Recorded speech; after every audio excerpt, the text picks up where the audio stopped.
ever been stuck with a decision in front of you and you're just not clear how to make it? What I'm providing you today in this video is going to help you solve that problem for yourself and your team. Hello, I'm Shawn Kent Hayashi. I am an executive coach with the Professional Development Group. We help organizations create high-performing teams and inspiring leaders. In other words, executives and CEOs who are thriving in their roles.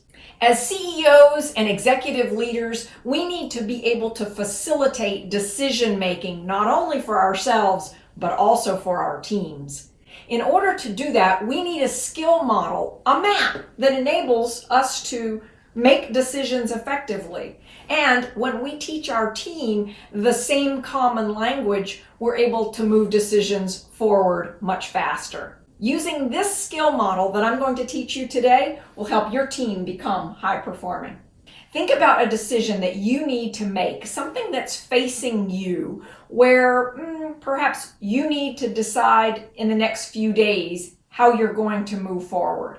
Write down what you think your decision is related to that. Then I'm going to ask you a series of questions to help you process your thinking about this decision.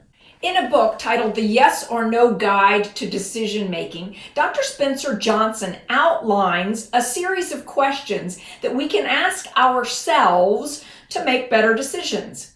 And the concept behind this is that you already have two parts of a reliable system. You have your right brain and you have your left brain. And we're going to use both parts of your brain in order to help you make a really great decision. The first question that we want to ask ourselves is one where we are using our analytical brain.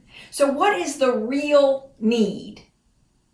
What's underneath why you want to make a decision in the first place? What is it that you're really trying to solve? And then the next question, also an analytical question, has to do with identifying several options. I like to come up with at least 3 options for myself when making a big decision. So option A, option B, option C. And then for each of those, I want to think it out. What happens if I do option A? Then what? Then what? Then what? I want to think it out at least 5 steps. If I decide to do this, then what will happen? Then what will happen? And then what will happen?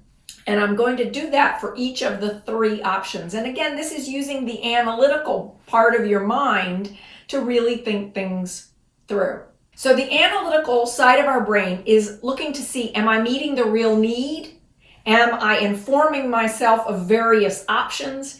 And am I thinking those options through with the then what, then what, then what? Once we've answered those questions, then we can begin to ask different types of questions of ourselves. Now we're going to begin to use our heart, our feelings. This is where our emotional intelligence needs to come into play. Am I telling myself the truth? Am I in integrity? This is the first thing for us to explore. If I'm being really honest with myself, what else would I admit or reveal to myself? Am I trusting my intuition? Does this feel right? What are my feelings? Allow yourself to actually experience your feelings. Is this triggering you into love, joy, and hope? Or is this triggering you into a sense of sadness, like you're losing something? Or anger, is something about this decision causing you to feel like your boundaries are being crossed?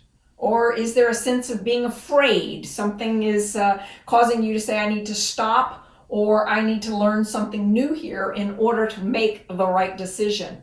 So what we're doing now is we're really looking at the right side of the brain, where we're allowing our feelings and our intuition to emerge as we look at making a decision.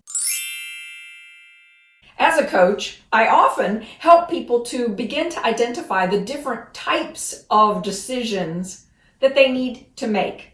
Sometimes the right thing is to understand, I'm going to make this decision.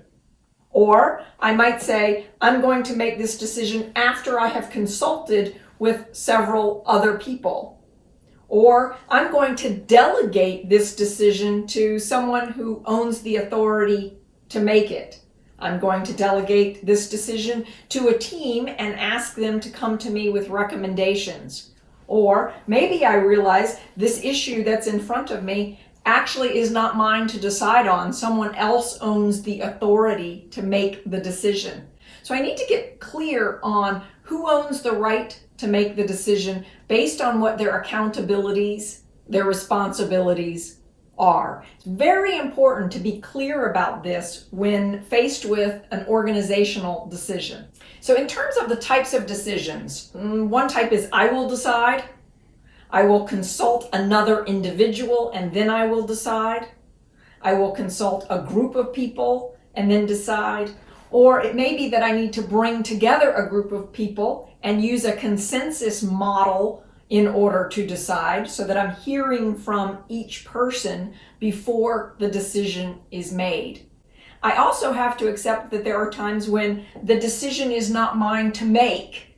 It's actually someone else's. And the best thing that I can do is ask myself, what do I know about this topic? What is my unique perspective on this? And then how can I engage the person who does have the right to make the decision to hear my perspective, recognizing that it's probably one of many different puzzle pieces that they'll need to be exploring, particularly if the decision is a complex one in order to make.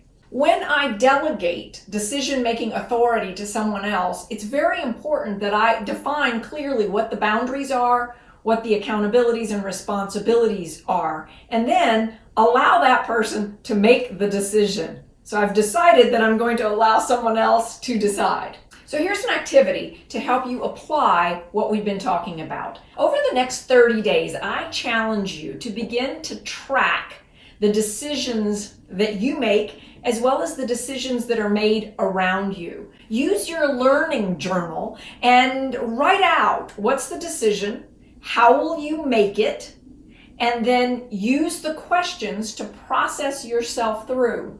The more complex or emotional an issue is, the greater the need to invest the thinking time in making the decision. When I'm buying a new car, a new home, when I'm hiring a new staff member, when I'm including people in a new project or initiative, I use these questions to help me really process and think through so I can make the best decision possible.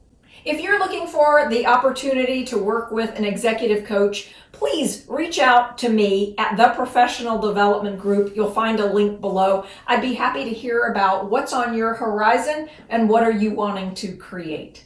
Thank you for being the kind of person who invests in your own learning and development. I appreciate you being here. Please hit the subscribe button, ring that bell to be notified of our next videos, and give us a thumbs up. Thank you. I look forward to seeing you in the next video.